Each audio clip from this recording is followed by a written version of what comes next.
All Okay. right. Okay, y'all. Here we go. Oh. Okay. Here we go. Here we go. There's a lot to talk about here.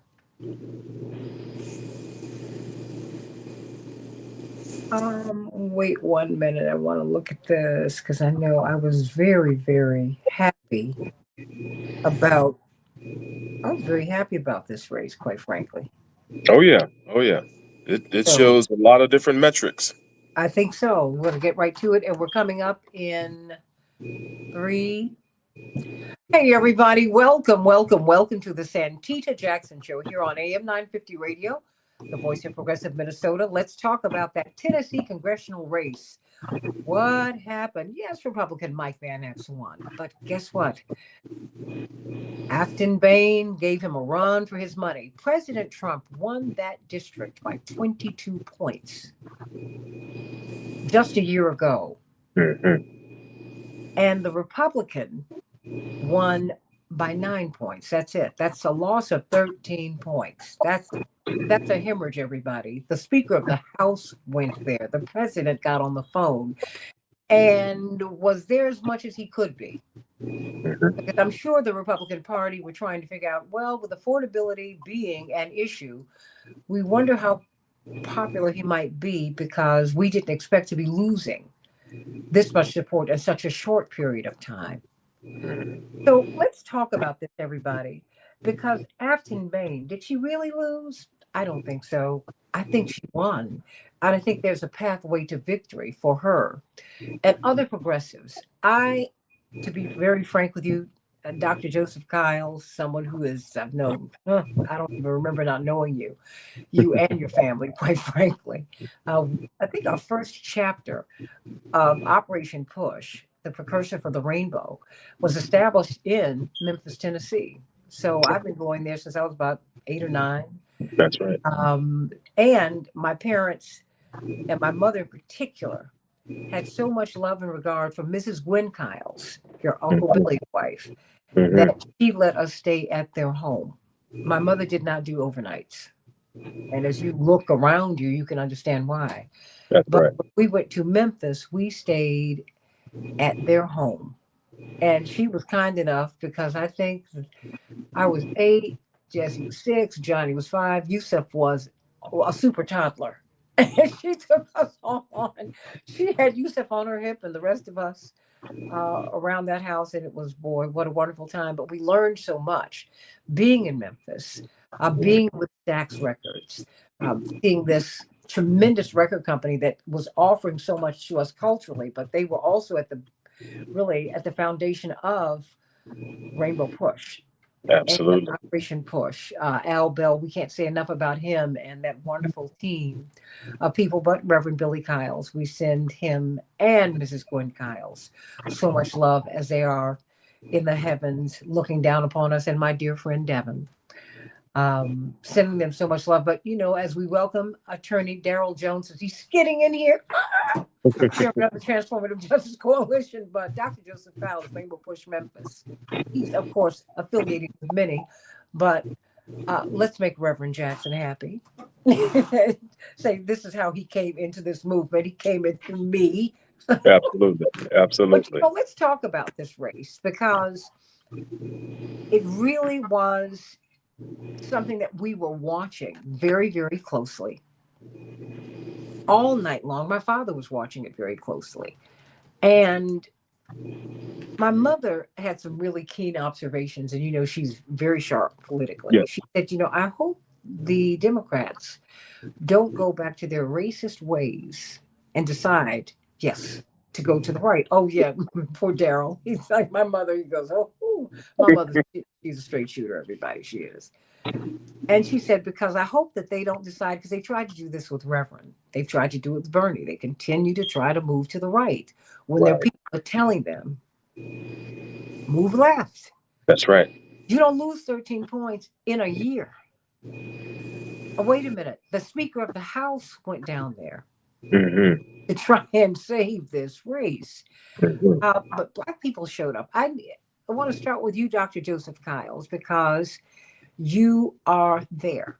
and you have been working on the ground, and I wanted to get some analysis from you. Who showed up at the polls? I mean, Afton Bain was surrounded by a rainbow coalition, if you will, last night.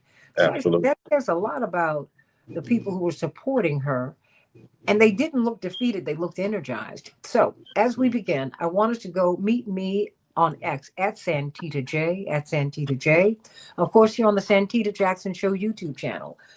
Please continue to like and subscribe and share the show. We are seeing that after weeks, we're getting in the millions of views. I'm just very pleased because I keep bumping into it, and I'm like, wait a minute, 1.5, 2 million, 3 million of you have been viewing different shows, and continue to like and share the show. Please continue to do that. I am also on Instagram, Santita Jackson IG, Blue Sky, Santita Jackson .bsky.social. And of course, Santita Jackson and friends, everybody, that's the only place where I can get friends. That's the only place. Santita Jackson, no. Santita Jackson and friends, yes. That's why I named the page that way. So let's get right to it. Dr. Joseph Kiles, what are we to make of this race? Let's just first of all analyze it. What happened last night? Well, Santita, Attorney Jones is so glad to be with you all.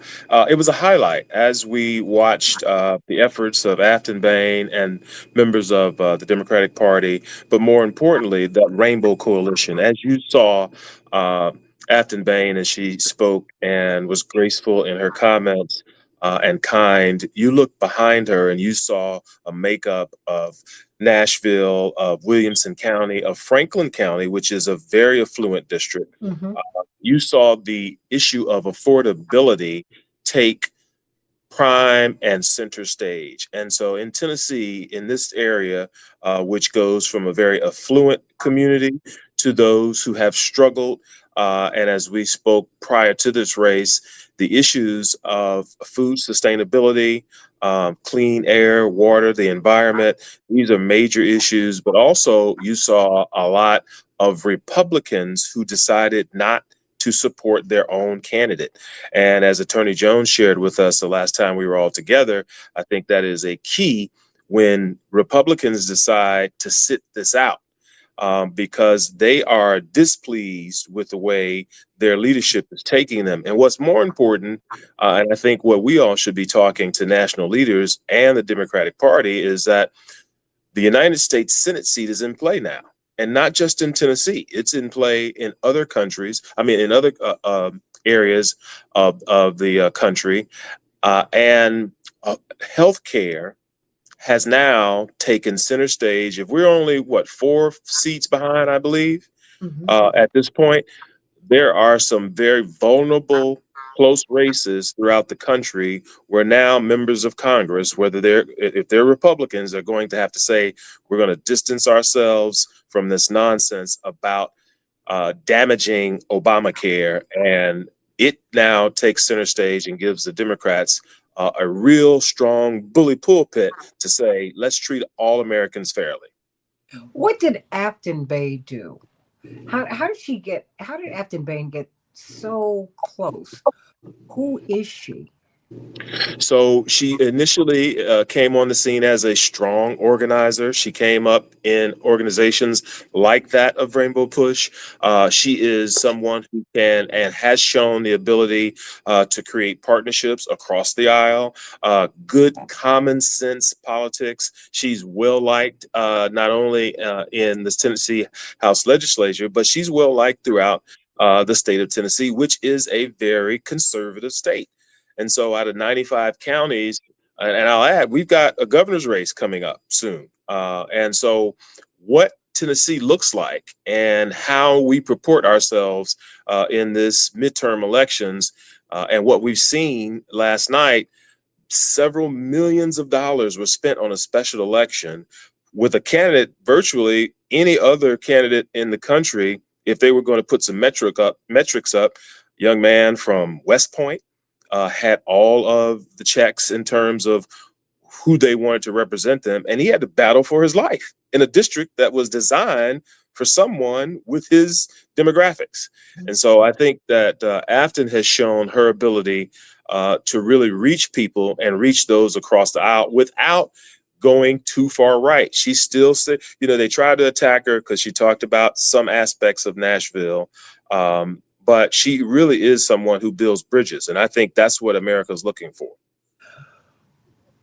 Did Mike Van Epps, excuse me, did he lose? Did he win? Did she win? Did she lose? I hope that's I think I think what Tennesseans have seen is that Apton Bain is the future for individuals who are concerned, whether they call themselves Democrats or Republicans. I think there are going to be some folks that are going to go in that voting booth and they are going to support Apton Bain in the next election. I think she won. The fact that she didn't, that was a very close race. She didn't raise as much money, and having the ability and the knowledge and the foresight to build that rainbow coalition. You saw African Americans, Caucasians, Native Americans, Hispanics. I mean, everyone was centered and focused on a goal because of her affordability. I think that is the message that is going to resonate throughout the midterm elections. What about affordability? I mean, the president's calling it a Democratic con job. I heard that. Because that part, well, Tennessee is a mix. You've got farmers, you've got poor people, you have very wealthy people, you have a center for one of the most profitable industries in the world, which is the recording industry. Nashville is a real node. You have LA, you have New York, you have Nashville, and Atlanta, but Nashville is the heart of country music, and in many respects gospel music. I mean, it's just, there's so much when you get to Tennessee, and culturally you've got this is where you see white and black. That's right. Right. I That's mean, right. if you really understand, if you want to understand the color line, I've been telling my friends in New York, because I lived there for so long. I'm like, no. If you want to understand the United States, you must go south. That's right. Because because Daryl, everything becomes very clear for you. They don't play in the South. And and people let you know exactly where they stand and where you stand with them, and that's that. So help me to understand, because she was. I'm trying to understand where she stood on women's issues, right? Mm-hmm. And how that resonated, because when you get to the South, you are in the heart of the Bible Belt. Mm-hmm. So and choice is like, that's a tough one in the South. Right. But and then when you're looking at our money, that's another tough one. Yeah. The question is, what do they say in the North with blacks? You can be as far away as you want. You can be as big as you want, just don't get close. In the South, you can be close, but don't get big. Uh, Right? if I were to give you an analogy of her district, uh, Williamson County, Franklin is like Lake Forest is to Chicago.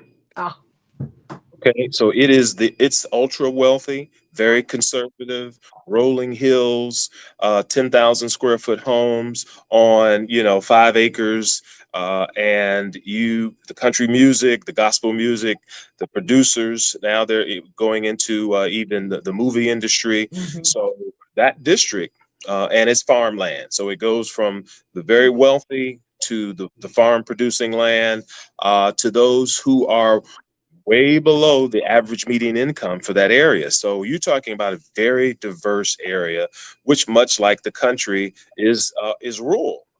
Most people don't live in cities in the United States, so it's rural, plus it's very wealthy. And for her to get within that point percentage, and work that her campaign did, they reached the right points, the touch points, because the average median income, it's extremely high, but there's about 25% of those who are below that and who are struggling. And I think people are looking for some common sense leadership, and those who can create harmony within Congress. And I believe she has the ability to do that. Did she start off with high name recognition? Is she someone who kind of snuck up on you? Not at all. I mean, she's very well liked in the House, but did not have name recognition in the areas of those affluent areas. So this is grassroots. This is working. This is knocking on doors. This is going to those farms and those areas out in the rural country. She rolled her sleeves up and really, in my opinion, she outworked someone to get to that percentage point. So she's a hard worker, and she understands what it takes. And I think that most people are looking at in that district are looking for someone who is strong enough to stand up to those in the legislature. You know, in our legislature, like many, after President Obama was elected, we saw a swing across the country, whereas even in the southern states were controlled by Democratic machines. Well, those machines were overturned after the first midterms after President Obama was elected. So we lost more than 20 different states just because of the reaction to President Obama being elected. And I think that the reaction now, what we're seeing, that there is a reaction to every action. And I believe the Republicans, if they don't make the necessary adjustments, are going to lose big in the midterm elections. Before I pivot to Attorney Darrell Jones, who is Congressman-elect Van Epps?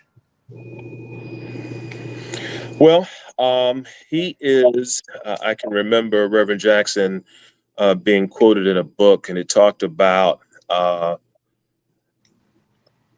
Confederate Esquire. Oh, That, you know, they're very polished and Jim amenable. Crow Esquire. Jim Crow Esquire. Jim Crow Esquire. Ouch! And Really? very polished and amenable. But he is going to not only toe the party line, he's going to be out in front because he's got some national, even though this is his first successful congressional race, he's got national aspirations written all over it. Okay. Well, was he a strong candidate? Yes, very strong. You know, in Tennessee, and particularly in that area, to say that you're a West Point graduate and you've been successful in, I mean, he has not failed downward. Many individuals who have that kind of success, they fail upward. They stumble upward just because of the family or the ethnicity. He has been able to be successful and use his talents well. So he hasn't failed upward. He hasn't failed downward. He's failed. He's done well and he's been successful and he's used his talents well. So he was an extremely good candidate. And that's what really gives Democrats more information on how to attack this across the country. If the Democratic Party will have the courage and the will and the foresight to make sure that they put that in their principles, they've got to spend the money.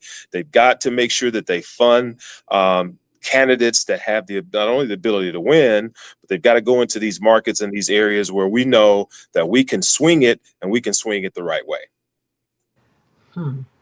Attorney Darrell Jones, were you surprised by last night's results? Surprised, but maybe not for the same reasons that some others may be surprised. You know, the mid-year and the special elections, usually the outside party does well, gains ground, gains traction. So I think that was to be anticipated. You know, one of the things that, you know, I always start off with when I'm talking about, you know, elections like this is that I don't believe in participation trophies. You know, I don't think you get a trophy because you participated and you ran well, but you didn't win. If you want to change public opinion, you win.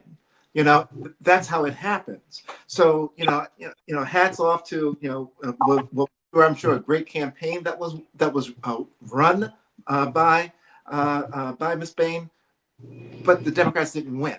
They didn't bring the prize home.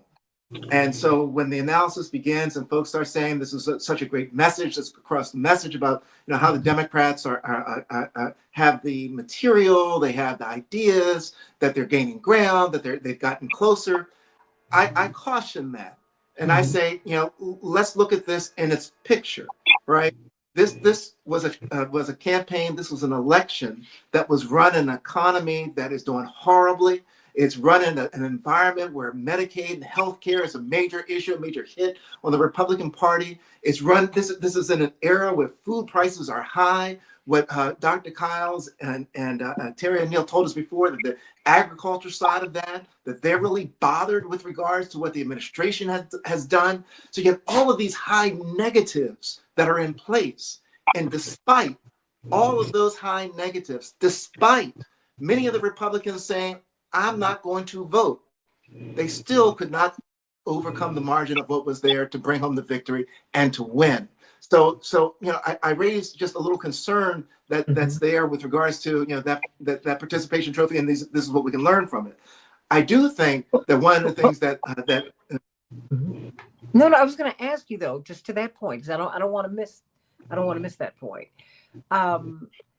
People vote against their interest all the time, though, right? Because crossing the cultural barrier is really, really tough. I remember coming out of the '88 campaign, an artist painted a portrait of Reverend Jesse Jackson as a white man. And they put President Jesse Jackson, 1988, underneath that. Because, and Reverend went from 78% Black support in '84 to 95+%. Because sometimes you have to work through this to work out the kinks. Because while you want to bring home the prize, I mean, this is really just kind of sussing this out, because we also have, people, many of the establishment Democrats who will use that argument to say, wait, we did not win. So you know what? We need someone who's more centrist. When, Daryl, we don't have centrist problems. And I'm getting out of it now because, I want Dr. Kyles, you all can. Well, Attorney Jones, I think that is a great point that you make. And as I look at it, and I'm reminded, Santita, the '84 and the '88 campaign for Reverend Jesse Jackson, the down ballot and what happened because you registered so many voters in these other counties that we were able to get school board members elected, county commissioners elected, new city council people, county clerks who would have never had an opportunity to serve before his election. So what I saw just in the numbers, the 95,000 that the winner was able to get in terms of their votes, to 80,000 in Afton Bain, and in many cases in these little small districts, that 80,000, many school board races are won with 2,000 votes. County commission races are won with less than 7,000 votes.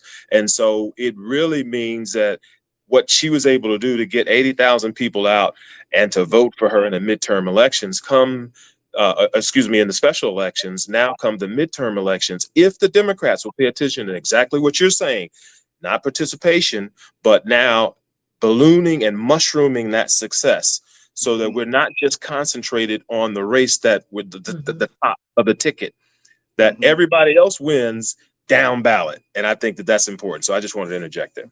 But Attorney Jones makes the point that you got to win these races. We got to win. So was the answer then, Attorney Jones, to get someone more centrist? I mean, do you think that would have excited, say, the base? Well, I think that in this particular situation, that one of the things that you have to take into consideration are the folks that were sitting out, are the Republicans that did not vote, right? Because of what was happening at the top, if you will, of their ticket and what was going on. So you had a lot of that was going on for this special election. And so when you start factoring, I mean, every election is, and I'm preaching to the choir here, every election is going to be different, right? And so, the push next time, for 2026 may not be the top of the ticket. I don't know what the issue may be at that point in time. But the one thing that, comes out of this. Let's look at this point in time. What do you think could have been done differently? I mean, and I say this to be fair because you get out on the road.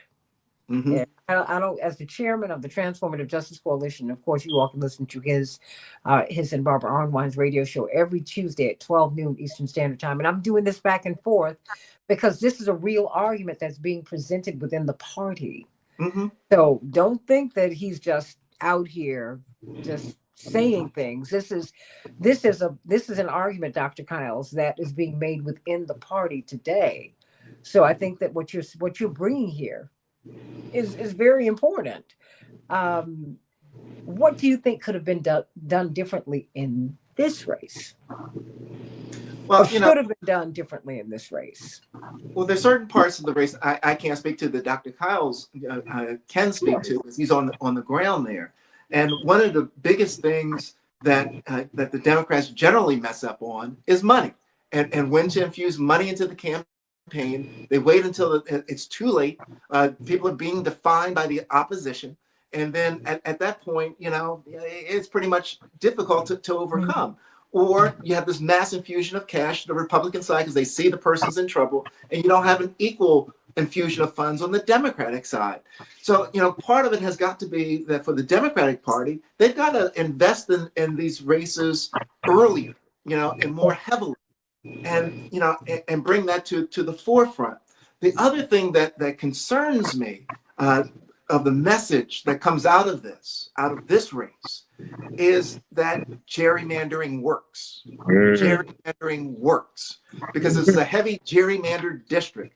And despite all the negatives that were associated with the Republican Party, despite all the positives, affordability, and the candidate that they had there, they could not overcome the margin of that gerrymandering. They couldn't overcome it. Had it been an R5 district, right, where it's 5%, favorable to, I don't even think we'd be having this discussion. I can tell you, Dr. Cos will be popping I don't know if he drinks it, popping the apple cider or whatever it is that he would use. Sparkling cider, that's it. Sparkling cider. My drink of choice. There you go. Right. Absolutely. So one of the concerning messages, I think, underlying messages that comes from this to the Republicans is that gerrymandering works. It preserved their district. In the worst of storms, it preserved their person in that position. And so one of the battles has got to be for the Democratic Party is fighting all the gerrymandering, redistricting that's going on across the country, because that's what we're preparing for right now for 2026. And that's one of those lessons that's got to come out of this election that we just saw in CD7. But Attorney Jones, I think let's amplify your point about investing in the candidates the people choose. Mm-hmm. The Democrats have a real problem doing that. Yes. We get excited about Mamdani. We get excited about State Senator Omar Fateh. Mm-hmm. And I mean, and no one really talked about what happened in Minneapolis. They have a caucus. This young man won it. And then the sitting mayor, it's the Democratic Farmer Labor Party. They have a caucus. The DFL board, most of whom were not from Minneapolis, rescinded the endorsement. This young man is like 36 years old, full of all of this promise. His activism in the state Senate is responsible for helping Minnesota to defy the odds. They are now trending upwards in college attendance because his work has made college more affordable for Minnesotans. I'm like, are you serious? And the Democrats, you want to put him under the boot? They do it. They snatch defeat from the jaws of victory over and over again. I mean, the Republicans, this little race, they took the money and they went like this, boom, poured it in there. They sent Mike Johnson, the Speaker of the House. He is the head of the legislative branch of government. Right. Don't sleep on Mike Johnson. This Right. was big. You had they made a calculation not to let President Trump physically go in. I think if they felt that he was popular enough, they would have had him physically go in. But they had him just kind of going just enough. They did that in Virginia too, with They did. this black candidate. Mhm. I said, well, why didn't he go in? My mother said he would have hurt her. Mhm. He stayed far away enough to help her. Mhm. Because I mean, even the Republicans don't like him. They never did. He walked in 2016, he went like this, boom, boom, boom, boom, boom, with all of the establishment people. What? Don't you remember when George H.W. Bush at the presidential debate looked at Trump and went like this? Don't you remember that? I do. A throat-slitting measure? I mean, come on. But what they do is they say, y'all like him? What did Harold Washington say? You want Harold? You got Harold. So, I mean, Daryl, help me to understand. And then you respond. Dr. Kyles, jump in this. Because the Democrats we see them do this all the time. They don't You're put the money absolutely into right, the Santita. campaign. And look, we could start with North Carolina and Sherry Beasley. We can run over to Florida and talk about Val Demings. We can go to Wisconsin and talk about Mandela Barnes. All of them were, had they had the money and Booker some in of the Kentucky. Yeah. Booker in That's right. Charles Kentucky, Booker in right? Kentucky. Absolutely. But the mainstream of the party, right? The mainstream of the party wasn't willing to take those steps and put the money behind them. And that's the reason that they did not prevail, because they did not have the money to put the messaging out there, to get their message out, to activate their voters, to get to the base and get everyone else. So you're absolutely right that the party continues to shoot itself in the foot, typically No, in you were right. situations like. You put this out here. Don't put that on me. No, but wait. To be fair, Attorney Jones and Attorney Arnwine go all over the country, rallying the young people, exciting them, people who are saying, you know what, because our children they're transpartisan. They don't care about either of the major parties. Right. That's right. They are sick of them. They are that growing plurality that will be a majority in a minute That's of right. people who are independent. Mhm. And so, because there are a lot of young people I talk to, and then my nieces and nephews, they're kids. They're all under 30. They're all under 25. So Mhm. it's like, wait a minute. They're like, you know what? No, don't bring a party to me. Bring a proposition. That's right. That's right. Right. Mm-hmm. Right. So Right. Dr. Kyles, I mean, he makes the brilliant point. I mean, really, I was not trying to slap at you, Attorney Jones. You because you go down there and you talk to these kids, and somehow or another, you and Barbara Arnwine, after you all talk to them and inspire them, and you get them on the bus, and then not only do you get them registered to vote, you get them out registering people to vote. Well, I'd like to ask the question if, because of the work that they're doing, Attorney Jones, you and Dr. Arwine, are you getting any support from the Democratic Party in the work that you're doing? No, but we're nonpartisan. We're Gotcha. nonpartisan in the work Gotcha. that we do. So Okay. it's not that we couldn't receive the funding, right? But we couldn't have anything tied to the party with relations to But but what we but do. Work but we do. nonpartisan means that you could just go out and make sure that the population is educated and registered to vote. Correct? Well, we do that. Yeah, we do that. But in addition to that, we will take you to the polls, right? We'll put you on the bus and take you to your polling place to vote. And that's in New Jersey. That's precisely what we did. We went to senior centers and we'd have a big, party at the polls or a celebration village where Mhm. dance and partying, food and everything else, and then put them on the bus and take them to the polling place to vote. I mean, that's precisely what we do. And what we try to do, and we've been somewhat successful in doing it, is that we take it away from that obligation of voting, that voting is just obligation, to making it voting as an exciting and fun thing to do, right? Excellent. And that's why we do the food and the free food and the music and everything else, and then have people register. And then after they've registered, after they voted, right, bringing them back, or going to the corners of some of the major streets, and cheering people that have voted. Just really talking it up to make it exciting, but also bringing notice to the fact that it's voting season and people need to get out and vote. So that's a large. Well, And I'll be honest with you, and each of the activations we've done, almost all over the country, in each of the activations that we've done all over the country, we don't see anyone else that's out there doing that. We don't see anyone else that's out there trying to go after these young voters to just get them excited and realize the victories that they've already established.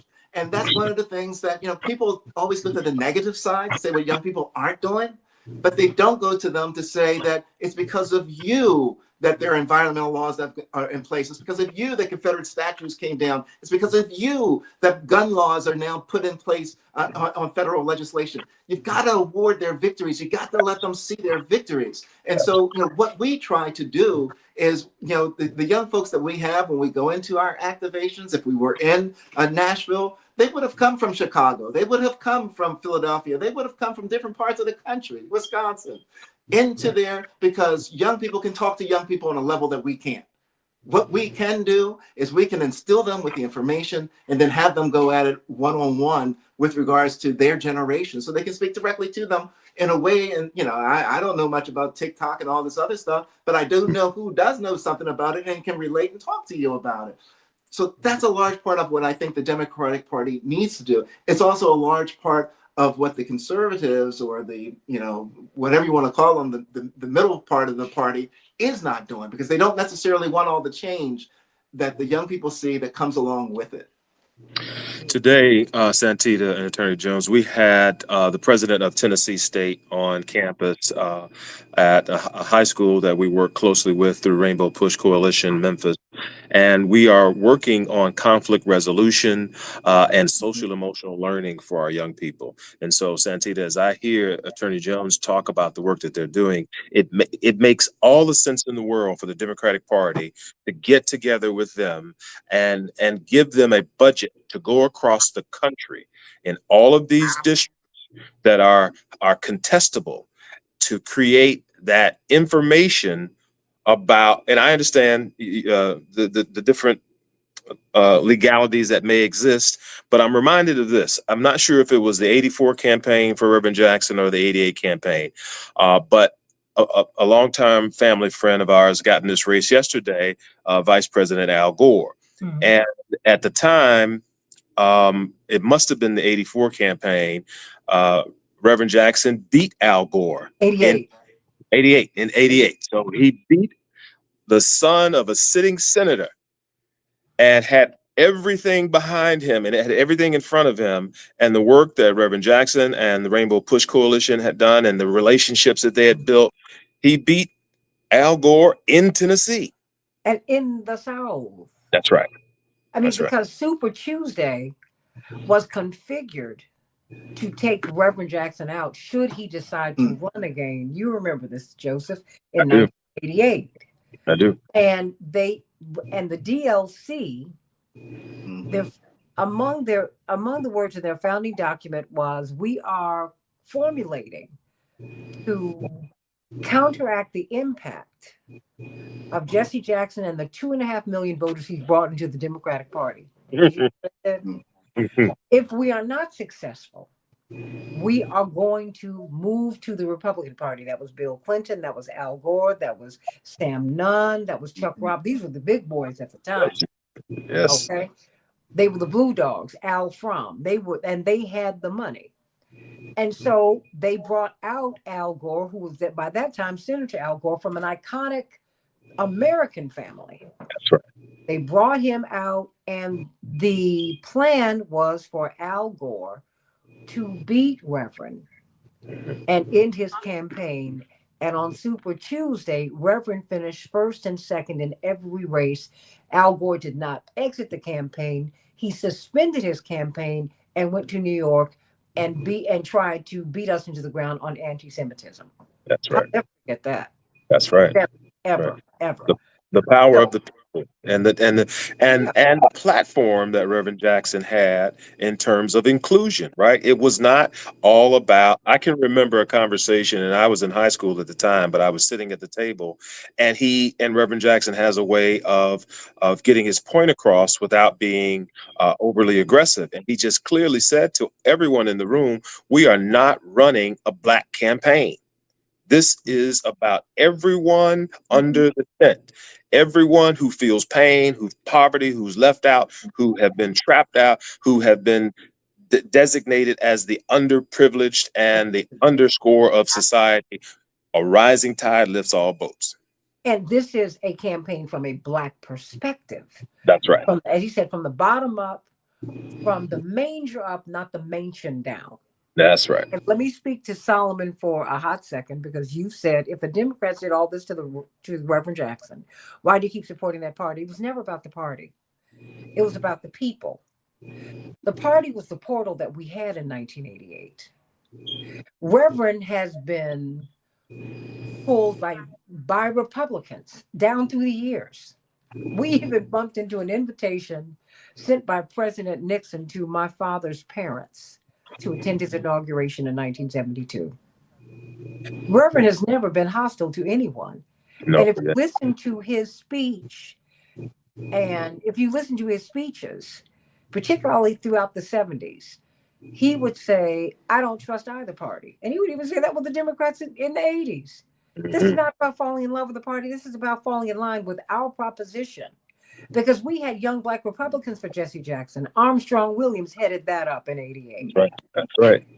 That's right. I don't care about the parties. I am not, let me tell you something. I am registered as a Democrat so I can vote for my brothers when they run for Congress. Feel me? I understand. Because a party is not going to save you. You spoke about Al Bell and Stax Records and the fond times that you and the family Santita had in Memphis. But I recall that first album, The Country Preacher, that Stax put out, and Reverend Jackson is talking about that very aspect, that both parties are failing. That's right. Yeah, and he never let that go, Joseph. Never let that go. I mean, let me say, because that album enabled my parents to put the down payment on the house that we. Oh, no. I mean, look, because my parents were expecting my brother Yusuf, their fourth child, and I talked to Dr. Andrew Thomas, said, "You all can't stay in this apartment. You can't fit these babies in this place." And my parents were just growing a family and keeping and in the movement, and okay. And Al Bell said, let's record one of your speeches because people love you, Jesse. And this way you and Jackie can get a house. And that's how that happened. Oh, yeah.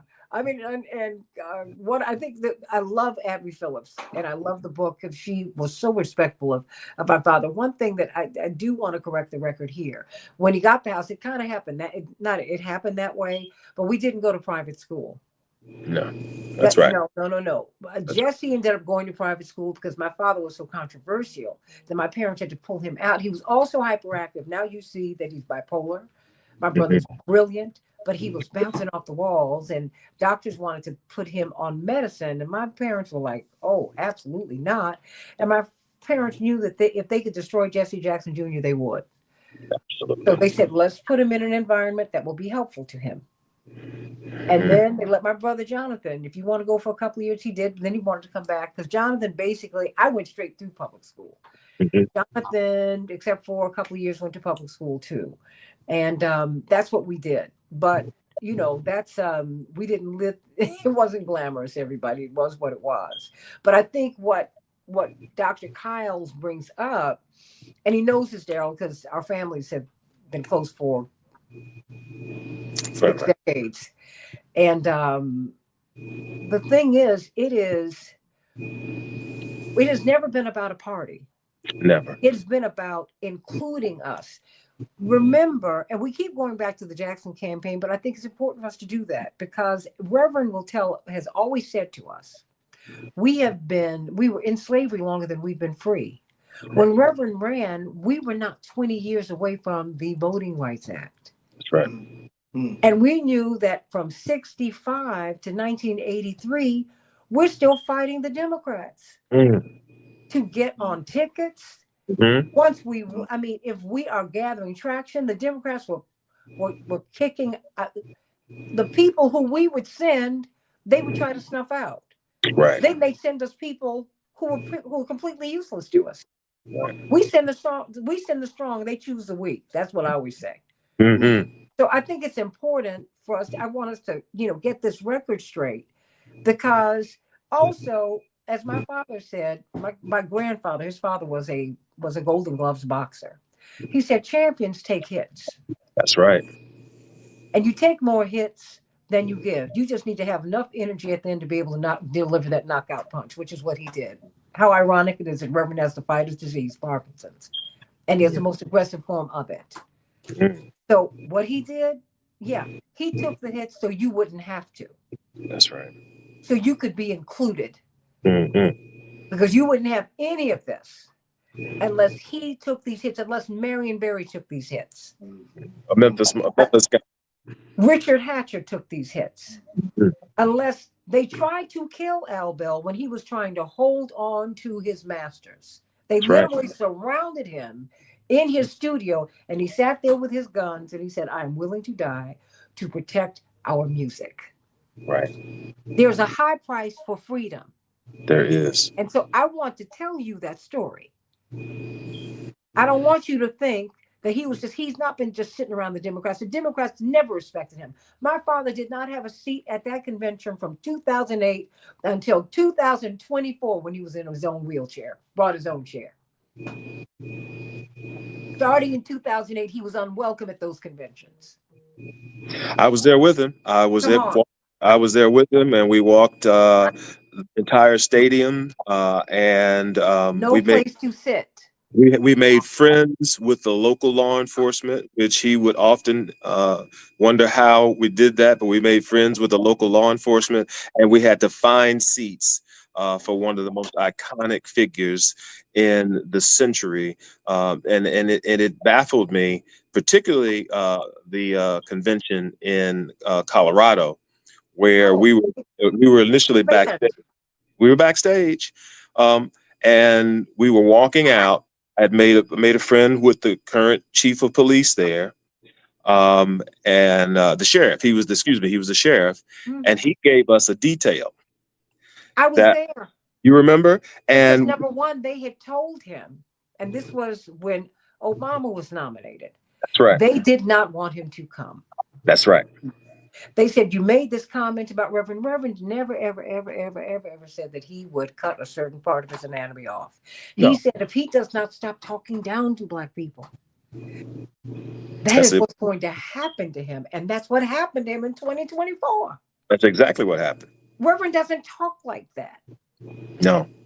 He said if he does not stop doing that, because he had gone to one of the most iconic Black churches in America on Father's Day and was telling Black men that they are good fathers. What? Yeah. Just facts. Yeah. And I say this, I love the Obamas. I was a maid of honor in their wedding, everybody. I don't talk about it because I don't talk about people I know. I grew up in public life. I don't do all that. I don't need that. And I like people out of my personal life. But that was out of order. What the unique part about that, as I'm remembering, Attorney Jones and Santita, is that even though the top of the party was trying to keep Reverend Jackson from having his posture presence, it was the locals who appreciate these young folks who have become into power, the sheriff, the city police, the police officers, folks who were working in the stadium, gave Reverend Jackson every opportunity to move around that stadium as if he was the candidate. And so you cannot just cut the water off with all the work that you've been doing, and people recognize that work and were so gracious to him, and it almost embarrassed the party because they couldn't stop. And I think that that's the work that you do will go before you. And we need candidates like that with the same kind of courage and who are willing to do those kind of things. Well, and I have to tell you, Because Reverend didn't, as my father said, if you need the oxygen of gratitude, you don't deserve it. So he's kept on going. Right. And you know what? The same thing happened to us when we got to the inauguration in 2009. Right. The tickets he had him in general population back at the Lincoln Memorial. But it was the local people. First of all, it was the white cops in D.C. That's right. who put us in the car, and he kept saying, you don't need to do that. He said, I don't have tickets that get me to the Capitol. They said, no, Reverend, we're going to take you to the Capitol. And he said, no, my tickets don't get me there. That's okay. I'll just get back to the hotel. These were the biggest guys I've seen in a long time. White guys, corn fed.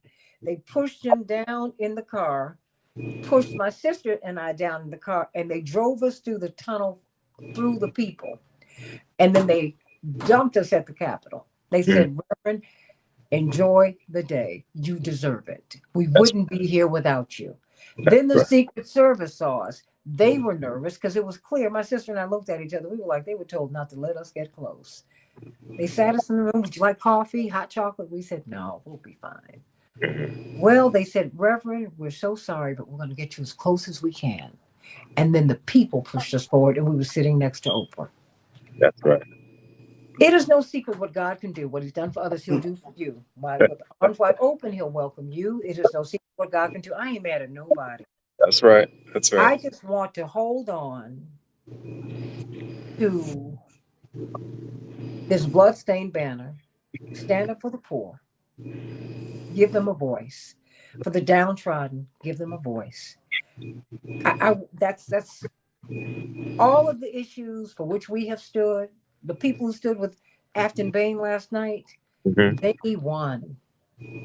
They did. And if the Democrats don't learn how to, don't figure it out, they won't get them, Joseph. They're They going to won't. run somebody else up the Well, middle. that's why it brings me this question to Attorney Jones again. How can those of us across the country advocate for resources to come in to support the work that you all are doing, Attorney Jones? Yeah, you can advocate to whatever person or whatever entity that has available funds. And we're located at tjcoalition.org, tjcoalition.org. And there's a link there for folks to donate. And, we're certainly appreciative of all the efforts that people make toward us. And thank you for that opportunity, Dr. Collins. No, my pleasure. Y'all are doing magnificent work. And we have to do the, Santita, you and I talk about this all the time. We can't get angry with individuals who set up the turning point, right? Because their message and it is resonating with the group and it is filled with some aspects of what they want to hear, but it's mixed in like you mix medicine into oatmeal. And so when you take it, you got to take all of it. And so we're getting people who are indoctrinated with hate under the guise of politics. And so we've got to do our job now. And there's no reason, nobody should outwork us. I mean, no one should outwork us because at the end of the day, when you've got 50 million Americans visiting food banks, you've got seniors who are making tough decisions about food security or medicine, let alone mortgages and not being able to send your kids to college if you have more than one child. There's some serious work for us to do. Let me say this as we go, because I'm going to be have another part of this conversation in the next hour. There's someone who's been trolling us, calling me an ape, telling me to close it and all of that. And I hear you. I'm going to keep on going, and we're going to keep on going, and we're not going to be distracted. I hope that you know that we're fighting, even and especially for you. Absolutely. Because you do not know cotton pickers. Absolutely. I am from people who did that, and they did that honorably. And they didn't do it for free. They were just unpaid. There was a wonderful song by a Stax group called the Staple Singers. Staple Singers, yeah. They said, when will we be paid for the work we've done? I heard them sing that in Ghana when I was about 7 years old at the Soul to Soul Festival. So go to the fields. I'm from the fields. And I've gone from the outhouse to the big house to the White House. But the only house that matters to me is the home in heaven that I hope to reach one day. And so at the end of the day, I want to do God's will. That's all we're trying to do. We don't want anyone to starve. We want everyone to have the food that they need. We don't want anyone to be unhoused. Everyone should have food, clothing, and shelter, and the opportunity, if we're going to be stewards of God's bounty on earth, to become the fulfillment of the promise that God sent us here to be. So you can call me an ape. I hear you. You can say all of the things that you wish. I'm undeterred. You have to understand that I am not afraid of anything because I've lived under the threat of death all of my life. And enslaved people, I'm honored to be descended from them. I'm honored to be descended from all of the people that you've hated the most, the indigenous people. You could look at me, I've got a healthy amount of that blood in me. My white great great grandfather, Mr. Sizemore, thank you. And he was Irish, so he was at the bottom. Mm. It's all right. You can say what you wish. Woman, all of that. Yes. So don't respond to everybody. Don't. Well, Santita, let me say this, that Mhm. you are the epitome of beauty in our eyes. And we thank you, your how graceful and beautiful and your melodic voice. And you always carried yourself as a queen when you were a young princess. So we thank you for the work that you do, and we cover you and we bless you right now in the name of the Lord. And we cover you and ask that God continue to cover his arms of protection from the crown of your head to the sole of your feet. We bind the devil in the mighty name of Jesus right now. Amen. That. Amen. Amen. Amen. And God bless you. And God bless you especially. I'm not going to block you all anymore. I want you all to come on and follow us. Follow us. And we hopefully, should you change your mind, we'll get to the kingdom of heaven together. That is what I want. That is what I want.